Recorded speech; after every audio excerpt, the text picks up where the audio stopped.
Welcome. This is our first inaugural podcast. I guess it's kind of video cast this go around. We were talking at a recent bottling, and we're just having a great conversation, and thought it wouldn't be a bad idea to share some of our conversations with all of you folks out there. Yep. So we're just going to free flow kind of the rules of episodes coming up. We'll have special guests. He and I both do different strongman, strength sport type of thing, everything from grip strength to Celtic Highland games, you name it. We've done a little bit, so I'm sure those will be topics we talk about. But we thought for this first episode, we come from different backgrounds. We introduce ourselves a little bit, and then from there, just probably free flow with our conversation. So Yeah. I'll let you go ahead, sir. Oh, okay. I'm Colton Storm. That's his real name. That is 100% my real name. I'm a truck driver by trade, and got into strength sports at probably 6-7 years ago, and I'm a big fan of bourbon and bullshit Can't go wrong with that. and beards. You know, why not? Yep. Mine's not quite as cool as that, but I'm working on it. Right. We'll talk about that. Maybe there's some hints you could Ooh, get. there you go. Special hints and secrets. So Dominic Bravo, also my real name. Yep. And interesting background. I used to be a law enforcement park ranger. I moved here to Wyoming, was a state park director, and now I get to be the CEO of Visit Cheyenne, which is Laramie County's visitor bureau. So excited to be a part of this. As was mentioned by Mr. Storm, which sounds you. Yeah, man. Yeah, I like it. So I also started strength sports in about 2010. It was kind of a way to think about reducing some stress. I did both powerlifting, strongman competitions, and as I mentioned, the Scottish Highland Games. I wished I could do some of the grip strength. Like when you see this guy's hands, like he doesn't mess around. But one of these days, I'm hoping I can get into the grip strength sports stuff and see if I can do some of those cool things. Maybe flip those 45 pounds or something. But that's a little bit about me. But yeah, different backgrounds, but we've known each other for a couple years, and thought it might be a good idea to just share perspectives on anything under the sun. We'll talk about anything. I mean, nothing's off the table. Nope. We may avoid politics because everything gets heated in that, but at the same time, if it comes up, it comes up. But Agreed. what would you like to start with today? Well, you just said that someday you would like to maybe try to get into grip sport, and there just happens to be a competition coming up at the end of March. Really? Right here in Cheyenne. In ATR. ATR, okay. Yep. Local strength gym. Yep, local strongman gym, kind of a grunge gym. 100% worth it to go, though. So, strength sports, is it all forearm? Is there other training pieces? I mean, obviously, I know there's different apparatuses, just like with strongman, we do Atlas stones, Right. and pull semi-trucks, but with the strength sports, are there different? For grip, it's a lot of forearm and a lot of wrist, and honestly, it's a lot of finger strength, a lot of finger tendons. Like I've watched guys pull implements and pop finger tendons, and they're pulling, and then their finger shoots straight out. Ugh, doesn't sound like fun. No, it doesn't look very fun. It's never happened to me yet, but we'll keep it that way. I kind of wonder if any rock climbers would be good at Yes, this. there is actually very many rock climbers in a grip sport. Really? Okay. Yes, I don't remember the guy's last name, but Jesse Hagethorn, I do believe is his name, and he's out of Denver. Okay. And he's a supreme grip athlete. Nice. I wonder if we could ever get Mark Felix on our show. That would be badass. That would be pretty badass. Yes. Is he like 58 now? Oh, golly. He's old. And he just recently, I think here 2024, he was doing the is it the Hercules hold? Mm-hmm. And almost beat his record for 2020. Yep. That dude is strong. It's insane the amount he could do. Talking about strength, so it's probably not a topic that everyone brings up, but and you would never even anticipate this, but you're mentioning that you might be doing some supplementation that your doctor recommended. Yes, TRT, testosterone replacement therapy. It is vital, honestly, to helping your body recover faster. If you're in the gym and I'm 38, I started noticing that everything was not recovering as fast. Body may not have felt as good as it did 5 years ago in the gym. And went into the hormone doctor, and we talked about it and got tested, and he said, yeah, sure enough, you could use some. And I got to tell you, since the month and a half that I've been on it, I feel dramatically better in the gym. I'm glad you said that what it is, because I have to admit, I can't remember. I was talking to someone at the gym when they said TRT. I thought it was actually like steroids. No, I'm being honest. Yeah. I mean, you think as long as I've been training, I would have known. But when they had told me that, I was like, I don't think isn't that illegal. And he was like, no, it's literally like testosterone. And I'm like, okay. And so do you get your? I mean, you look like your levels are like 1 billion anyway. I kind of find that shocking. You're like the man's man. Like I want to be as cool as you one of these days. Yes, that's everybody's ultimate goal, you know. But it's like, so the variations of levels, like I was at a 360, and in a regular doctor's eyes, that's 100% normal. Okay. Because you're supposed to be between. The doctors here say you're supposed to be between like 140, right, up to 500 for my age range. Okay.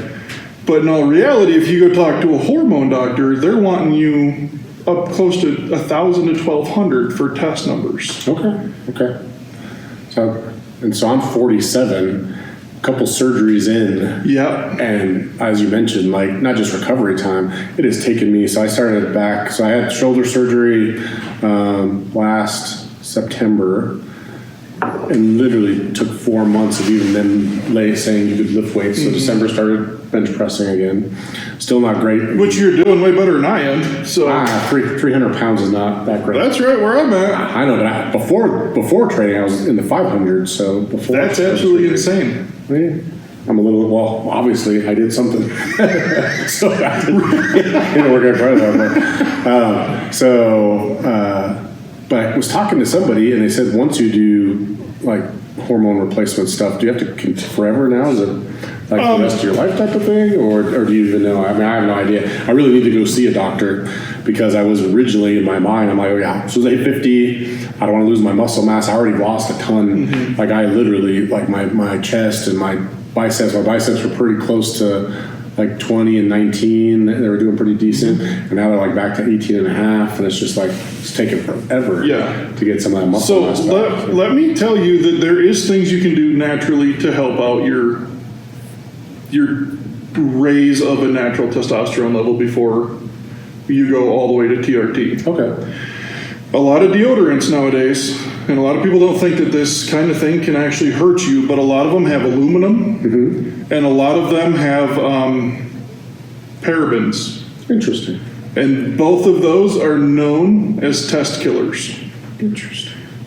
So if you like Old Spice just came out with a new version that is 100% aluminum free and paraben free. Okay. Harry's has it. Everyman Jack has it. Okay. I used to use Everman Jack, but I guess I've changed. I went to something now you're making me worry a little bit. You know, smell nice. Well, thank you. I appreciate that. Whatever you use, I got to figure that out. There is soaps. Your body wash that you use every day has aluminum and paraben in it, and nobody realizes it, right? Yeah, definitely. Another thing is your toothpaste. The fluoride stuff in there. Yeah. That's another big one that will help kill your testosterone more than what you ever think that it would. Which is lucky because I switched to biotin, which doesn't have, for some reason, I don't know, it's been probably like in the last 5 years, like when I'm sleeping, like dry mouth. It's actually got the biotin that seems like it kind of helps get your... I gotcha. But it doesn't have any fluoride. There you go. Yeah, we switched over to Hello. Okay. And they're expensive little bastards. So it's only like that big of a tube. Yeah. Like $10 tube. Yeah, that's the same with the biotin. Yeah. It's pretty pricey. I think they try to get you one way or the other. Interesting part is of course, I stopped getting the fluoride toothpaste. Hadn't had a cavity in my life. Hit 40 years old, got like 5 cavities. Like, I guess I should have been doing something. I don't know. Yeah. Floss more, maybe. What are we drinking here? Let's bring that up. Yeah, so obviously I failed to mention this, or maybe I did mention it earlier in the show, but we're really appreciative of Pine Bluffs Distilling. It's the only distilling in this region, and it's all farm to flask. So yes. They're sponsoring us for this first episode. They're letting us film in their great barrel room, and of course, it's amazing. I want to say that I'm biased because we come here a lot. Yes. We help bottle. We do a whole bunch of things, but it is. I mean, compared to things that you even get in Kentucky, it's just a phenomenal flavor. Everything is within 25 miles here of the distillery, and it's just a fantastic thing. So again, I guess I should take some sips. Yeah. We've just been sitting here talking, and yeah. Yeah, that's good. delicious. That's tasty. Mm-hmm. And of course, that's why we named it. We had the beards, the bourbons, and the bullshit because we wanted to make sure we got to have some bourbon. Yes, exactly. Yeah. While we're talking, it lets the conversation free flow. It does. It lets you open up a little bit more, feel a little bit more comfortable to talk to a camera. You know. Exactly. You'll never know how many people's actually gonna watch this. So. Billions of people. Ooh, this would be like Joe Rogan up in this. Yeah, I mean, I'm sure he's gonna tag us. Oh, he's sure. He's gonna be on the show. It's okay. He's got to grow a beard first, bro. There you go. Beard first. Joe Rogan, make it happen. And actually, for the episode, we do plan on going on other places. We'll probably go to some of the strength gyms. We'll go to your home gym, which I hear is pretty amazing. Yep. I can't really do my home gym because it's mostly my backyard, which my wife isn't super happy. I have a whole bunch of Atlas stones back there. I got rid of one of them. Technically, I couldn't actually lift it. I don't know why I poured it. I was thinking I was like Brian Shaw, so I had like this 400-pound Atlas stone. Yeah. I never got to that level. My 320-pound one, I'll do that all day long, but the 400-pound one just sits there as a pretty orb in the backyard. You talk about Brian Shaw. That man is an absolute monster. When I went to Mr. Olympia a couple years ago for grip sport championships, or arm lifting USA champion, sorry. I actually got mistaken as Brian Shaw walking through Olympia Convention Center. That's awesome. And this dude come running up to me. He's like, Brian. And I turned around and he was like, oh shit, you're not Brian. I said, yeah, I wish I was. I would lie. I mean, I appreciate you, man. Yeah. So you're lucky you get Brian Shaw. I usually get the Big Show from wrestling. I actually have had that as well. Oh, really? Mm-hmm. Well, there you go. Yep, we were down in Mexico on a cruise, and we stopped at a port down there, and we went on a little secluded beach, the little tour thing that they do. Yeah. And every single person there called me the Big Show, and they were taking pictures with me. Mine was a lady at the Atlanta airport, Starbucks. She's like, sir, you're the Big Show. I'm like, ma'am. Like he's like almost 7 foot. Like I'm shy, like 6'4"-ish, getting close. She's like, no, I know you're the Big Show. I'm like, man, I promise you I'm not. She called one of her friends over. So I did. I signed an autograph because she just would not drop it. Like she was no kidding. She's like, you're the Big Show. I'm like, what? And then literally just recently, and I think I was wearing black, so I kind of looked a little bit. We were at Walmart, and a little kid, which was kind of funny. So I didn't even think WWE was still popular, but hey, that's got the Big Show. He told his friend. And my wife's like, did you just hear what they said? And I'm like, yeah, but I mean, that's fine. Yeah. So it's kind of nice. Yeah, it's kind of fun, isn't it? It's fun. It is. But then you're like, damn it, I'm not really him. Well, I'd be a billionaire, and then I probably wouldn't be doing this, but well, maybe I still would. I could share some of this fancy info. Oh, for sure, yeah. Oh, yeah. Exactly. So how long have you been doing? Have you only done grip strength stuff, or have you tried everything? No, I've done strongman. Okay. My very first one was down in where was it? Somewhere in Denver. It was like deeper south Denver. I don't remember. Parker Days? You do Parker Days? No, it was Black Hearts is what it was called. Okay. And that was my very first one that I did, and I managed to deadlift 500 pounds around 14 times that day. So I'm really, really happy with that. That's phenomenal. Other than that, I came in 8th place. So, There's some strong people out there, that's for sure. The Denny Stone hold, I held that for, I think, like 49 seconds or something like that. And it was 320 in one hand and 280 in the other. Nice. So I was super, super happy with that one. I got second in that event, so I was the other guy beat me by like 1.5 seconds. So since then, though, I have David Keatley. I don't know if you know him. Good friends. Yep. He trained at his home gym a couple times. He got me into grip stuff. Okay. He was playing with an axle bar at ATR, and the first time I ever grabbed it double overhand, I pulled 380 on it. So. Dang. That's crazy. Since then, from him doing stuff like that and going along with me a little bit and kind of helping me out, and we've succeeded from there in many things, especially in the grip world. I have done Moss wrestling at ATR. Nice. If you've never tried that, I don't want to try that. I suggest you do. I don't think I want to. Looks a little too intense for me. Me and David actually broke a stick. We were pulling on it so hard that we actually snapped the stick. Nice. Yeah. You're a little bit bigger than David. He's strong. Dude. Whoa. He's a strong. Trust me. So let's see. I can't remember what year it was. We were at Pinedale. It was Wyoming's strongest man, and we were going head to head. So I'd win an event, he'd win an event. Mm-hmm. I'd win an event, he'd win an event. Literally comes down to a tiebreaker, and literally, I think it was yoke walker was the tiebreaker. We had like 900 pounds. So carrying it, walking, and I will say I have size on him. Like, oh yeah, but he also has age on me. Like I think at the time I may have done it at 40, and he was like 25. So I'm like, this is a little. Yep. But I mean, strong man, you do what you got to do. Yeah, and honestly, Mark Felix. 50 some years old, makes some of those 20-year-olds look. Well, I mean, and it's about strongman. You don't have to be perfect, right? When it comes to strongman, your form does matter. Yep, definitely. But if your form slips a little bit, but you still get it, it still counts. Still counts. Yeah. No, trust me, I remember that from. I did 3 powerlifting competitions, and it is not like strongman. Oh no, those lights get you every time. And of course, one of them, probably my last one I did, got cocky. I'm like, and I just told you I was benching, 500 or so. I'm like, no lift off, no nothing. I got this, and bounced it. Oh no.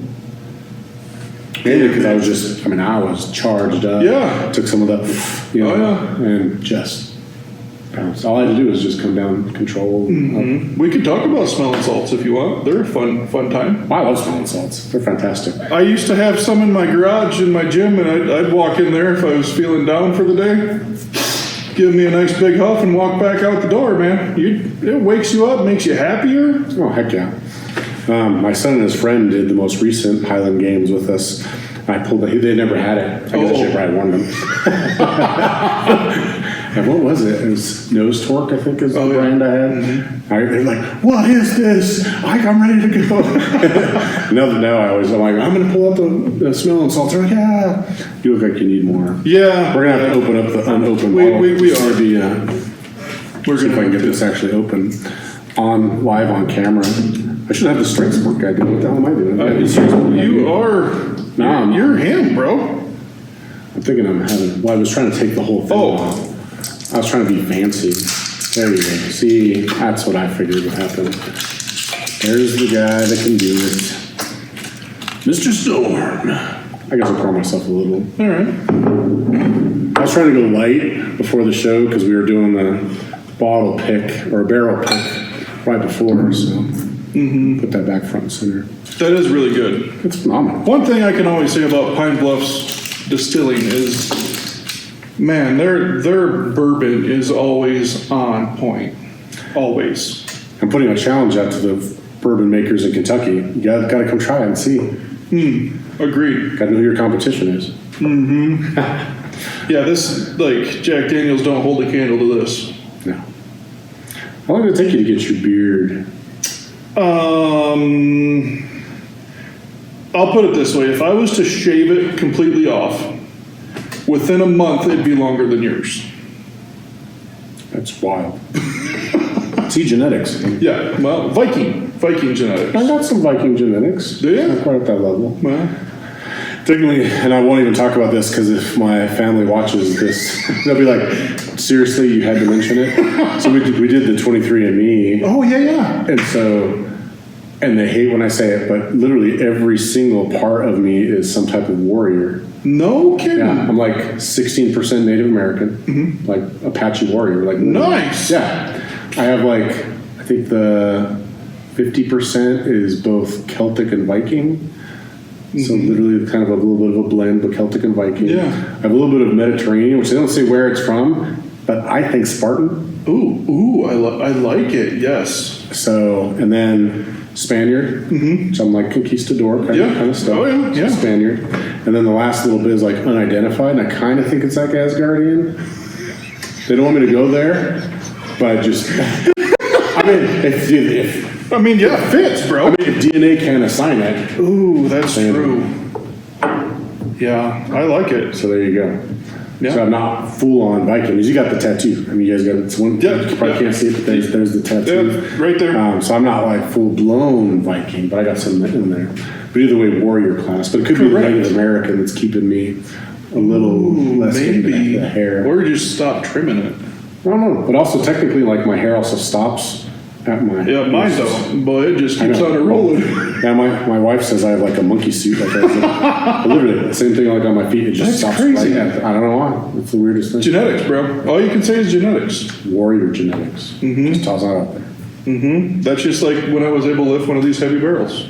Because these barrels, they are very close to 550 pounds full. A lot of people don't know that a full whiskey barrel. I remember we played around with the one. It was fun. It's very heavy. Very heavy. Still fun. Actually, the one we put the crate broke. We busted the crate. We did. It was fun. It was good times.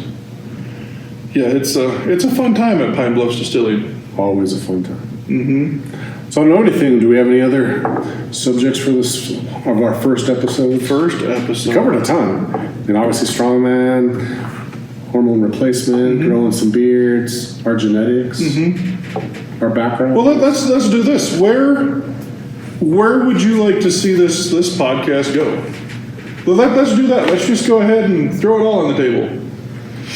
I guess I'm hoping, I mean, obviously it's only as good as the content. We said this would be free flowing. I guess as we gain followers, I mean, content may come from what you folks want to hear about. There's a lot going on here in Laramie County and Wyoming. And so, I mean, we'll be able to record in various places. Correct. Probably have every subject under the sun. As we mentioned, we have different backgrounds, and we could talk everything from tourism to commerce to truck driving to weather.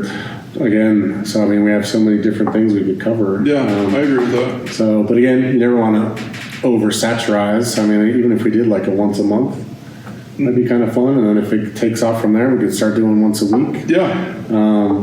But we figured if we'll probably bring on special guests between the two of us, we know a lot of different folks just to kind of have some different subjects to talk about and interview them, see what's going on. But I mean, I kind of guess where we see it. Yeah. We kind of see how you folks out there feel. Yeah. Tell us if you want to see this more than once a month right away. If this is something that you're like, these guys are funny. Their bullshit is funny. Let us know. Don't be afraid to open your mouth and say something about it. Heck yeah. I think that's great. Yeah. Well, I guess we'll leave it at that. And All right, from cool. there. Sounds good. To all of you folks out there, and to you, sir. Yes, sir, to you. Great first episode.